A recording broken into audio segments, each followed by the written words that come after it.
మాజీ మంత్రి సోమిరెడ్డి చంద్రమోహన్ రెడ్డి జీవితమంతా కిరాయి బతికేనని రాష్ట్ర వ్యవసాయ శాఖ మంత్రి కాకాని గోవర్ధన్ రెడ్డి విమర్శించారు. నెల్లూరు జిల్లా పొదలకూరు మండలంలో బుధవారం ఆయన పర్యటించి పలు అభివృద్ధి పనులకు మంత్రి శంకుస్థాపనలు నిర్వహించారు. అనంతరం ఏర్పాటు చేసిన సమావేశంలో నూతన ఆరోగ్యశ్రీ కార్డులను పంపిణీ చేశారు. ఈ సందర్భంగా ఆయన మాట్లాడుతూ సమస్యపై ఎవరైనా సోమిరెడ్డి దగ్గరకు వెళ్లి ఆయనకు కిరాయి ఇస్తే వారి వెంట వెళతాడని దుయ్యబట్టారు. సోమిరెడ్డి పొదలకూరు మండలం తాటిపర్తి దగ్గర ఉన్న రుస్తుం మైన్లో 3 రోజులు డ్రామా ఆడాడని విమర్శించారు. సోమిరెడ్డిని హిజ్రాలు లేపుకు వెళ్లబోతే పోలీసులు అడ్డుపడి సాయంత్రం గౌరవప్రదంగా ఇంటి వద్ద దింపారని చెప్పారు. హిజ్రాలకు సోమిరెడ్డికి మధ్య ఉన్న లాలూచీ ఏంటో చెప్పాలన్నారు. హిజ్రాలను సోమిరెడ్డి పిలిపించారా లేక ఆయనకు వాళ్లకు మధ్య గొడవలు ఉన్నాయా అని ప్రశ్నించారు. పొదలకూరు మండలంలో 12,73,40,000 రూపాయలతో రోడ్లు నిర్మించామని తెలిపారు. ఈ కార్యక్రమంలో మండల ప్రజాప్రతినిధులు, వివిధ శాఖల అధికారులు, వైసీపీ నాయకులు, కార్యకర్తలు పాల్గొన్నారు. సమస్య మా ఇళ్ల మీద కరెంట్ లైన్ పోతుంది అని చెప్పి దాదాపుగా కరెంటు లైన్లన్నీ మార్చేశాం. గడప గడపలో ఇచ్చినటువంటి ప్రధానమైనటువంటి హామీ సుదీర్ఘకాలంగా 5 దశాబ్దాలుగా ఈ సమస్య ఉంటే ఇక్కడ ఉన్నటువంటి వాళ్ళని పట్టి పీడిస్తుంటే దానికి శాశ్వతమైనటువంటి పరిష్కారం చూపించాం. కాబట్టి మీ పక్షాన నా పక్షాన వేదిక మీద ఉన్నటువంటి ఎస్సీ గారికి, ఈఈ గారికి, అదేవిధంగా సిఎండి గారికి దానికి సంబంధించి జీజీఎంపీలో గాని లేదా ఉన్నటువంటి ఎన్ఆర్జీఎస్ లో గాని వేసినటువంటి రోడ్లు మన ప్రభుత్వం అధికారంలోకి వచ్చిన తర్వాత 12,73,40,000 రూపాయలు. ఎక్కడ ఇంత పెద్ద పట్టణానికి ఎక్కడ ఎదిగినా సరే మట్టి రోడ్డు అనేటువంటిది కనిపించకుండా ఈరోజు సిమెంట్ రోడ్డు నిర్మాణం మన ప్రభుత్వ హయాంలో పూర్తి చేయడం జరిగింది అని చెప్పి మీ అందరికీ సందర్భంగా మనం చేస్తున్నాను. అదేవిధంగా త్రాగునీరు వారానికి ఒకసారి ఇచ్చేవాడు, 10 రోజులకు ఒకసారి ఇచ్చేవాడు. 10 రోజులకు ఇచ్చేటప్పుడు పొదలకూరు ఏమన్నారంటే అయ్యా వారానికి ఒకసారి ఇప్పించండి అయ్యా అన్నారు. వారానికి ఒకసారి ఇప్పించిన తర్వాత 4 రోజులకు ఒకసారి ఇప్పించమన్నారు. 4 రోజులకు ఇచ్చిన తర్వాత దినం మార్చి దినం ఇప్పించమన్నారు.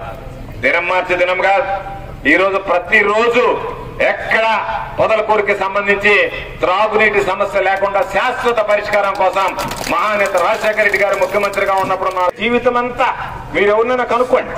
అయ్యా సోమిరెడ్డి పరిస్థితి ఏంటి అంటే సోమిరెడ్డి జీవితం అంతా కిరాయి కోసం బతికేవాడు తప్ప రాజకీయాల్లో ఉండేటువంటి వాడు కాదు. ఇంతకుముందు పాత రోజుల్లో ఏదన్నా పాపం ఆడవాళ్ళకు కొంతమంది గుర్తుంటుంది, పిల్లలు కొంతమంది గుర్తుంటుంది. ఎక్కడికన్నా ప్రయాణం చేయాలంటే నేరుగా గాంధీ బొమ్మ దగ్గరికి పోయేవాళ్ళం. గాంధీ బొమ్మ దగ్గర కార్లు ఉండేవి, బేరమాడి కిరాయి కార్లు వేసుకొని పోయేవాళ్ళం. ఇప్పుడు ఆ పరిస్థితి అల్లిపురంలో సోమిరెడ్డి దగ్గర ఉంది. నేరుగా ఉన్నాడు సమస్య వస్తే నేను ఇంత కిరాయిస్తాను నీకనంటే ఏదన్నా పాపం మొత్తం మీద ఇస్తే వెంటనే వాడితో పోతాడు. నిన్ననే ఎవరో చెప్పారు, అయ్యా 3 రోజులు రుస్తుం మైన్ దగ్గర కూర్చున్నాడు. రుస్తుం మైన్ దగ్గరకు వచ్చే ముందే వాడు ఎవడో చెప్పాడు, పాత సినిమాలో ఏదో చెప్పినట్టుగా రుస్తుం మైన్ దగ్గరకు వచ్చే ముందే ఎవడో నాకు అర్జెంట్ పని ఉంది రాపా అంటే ఉండయా నాకు ఒక 1000 రూపాయలు చిల్లర కావాల్సింటే నేను ఎత్తకతా ఉన్నానంటే వాడు 1000 రూపాయలు జోబులు పెట్టమని దాని అర్థం. అడపాపం సోమిరెడ్డి వాడు వచ్చి పిలవంగానే నా సెల్ ఫోన్ బాగలేదు, ఉంది సెల్ ఫోన్ కొనుక్కోని వచ్చి ముందు టెండర్ వేయడమే సెల్ ఫోన్ కొనుక్కున్నాడు వాడి దగ్గర. అక్కడికి వచ్చి చేరాడు, 3 రోజులు ఉన్నాడు. ఒక ఇద్దరు ప్రైవేట్ వ్యక్తుల మధ్య నీకు వివాదం ఉంటే ఆ వివాదానికి సంబంధించి నువ్వు వెళ్లి కూర్చొని దానికి సంబంధించినటువంటి దాంట్లో రకరకాలుగా మాట్లాడి ఒక 3 రోజులు డ్రామా వేశాడు.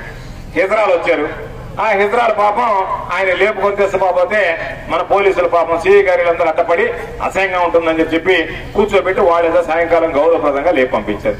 నేను అనేది ఆ హిజ్రాలు ఎక్కడి నుంచి వచ్చారు, ఎవరు తీసుకొచ్చారు, దాని మీద నువ్వు ఎందుకు పోలీస్ కంప్లైంట్ ఇవ్వలేదు? నీకు వాళ్ళకి మధ్య ఉన్నటువంటి లాలుచి నువ్వే పిలిపించావా లేదా మీకున్నటువంటి పాత గొడవలతో వచ్చారా లేకపోతే వాళ్ళని ఎవరు తీసుకొచ్చారు? నీ మీద దాడి అని ఒకసారి అంటున్నావు, ఒకసారి నన్ను దీవించారు అని మాట్లాడుతున్నావు. దీవించడానికి వచ్చినా దాడి చేయడానికి వచ్చినా మీరే మాట్లాడుతున్నారు. కాబట్టి ఎవరు తీసుకొచ్చారు, దీని వెనక ఎవరు ప్రమేయం ఉంది అనేటువంటిది నువ్వు పోలీస్ కంప్లైంట్ ఇస్తే వాళ్ళు విచారణ చేస్తారు. నువ్వు ఎందుకు పోలీస్ కంప్లైంట్ ఇవ్వలేదు, ఎందుకు విచారణకు రాలేదు? నా మీద హిజ్రాలు వచ్చారు దాడి చేశారని ఒకసారి మాట్లాడితేవి, నా మీద హిజ్రాలు వచ్చి నన్ను దీవించిపోయారు అని చెప్పి ఒకసారి మాట్లాడితే నేను దీవించారా దాడి చేశారా సమస్య కాదు. ఎవరు తీసుకొచ్చారు, ఎందుకు వచ్చారు, ఏమి జరిగింది, మీకు వాళ్ళ మధ్య ఉన్నటువంటి తేడాలు ఏమిటి అనేటువంటి దాని మీద స్పష్టత లేకుండా ఏదో ఒకటి మాట్లాడి వెళ్ళిపోతాం అనేటువంటి ఆలోచన. అదేవిధంగా ఈరోజు నమస్తే నెల్లూరు, నేను మీ హృతిక్ శెట్టి. ఈ డిసెంబర్ 22 నేను నెల్లూరు వస్తున్నాను. Dress circle shopping mall 7th store launch చేయడానికి. డ్రెస్ సర్కిల్ షాపింగ్ మాల్ మన ముందుకి తెస్తుంది amazing opening offers in saris, readymade wear for ladies, kids wear and mens wear. మర్చిపోకండి, మీరు కూడా నాతో పాటు వచ్చేసేయండి. కలిసి షాపింగ్ చేసుకుందాం. December 22 Nellore. See you there. Dress circle shopping mall 7వ బ్రాంచ్ డిసెంబర్ 22వ తేదీ ఉదయం 11 గంటలకు గొప్ప ప్రారంభం కానుంది. 40,000 చదరపు అడుగుల mega family shopping mall dress circle shopping mall, Nartaki centre, Nellore.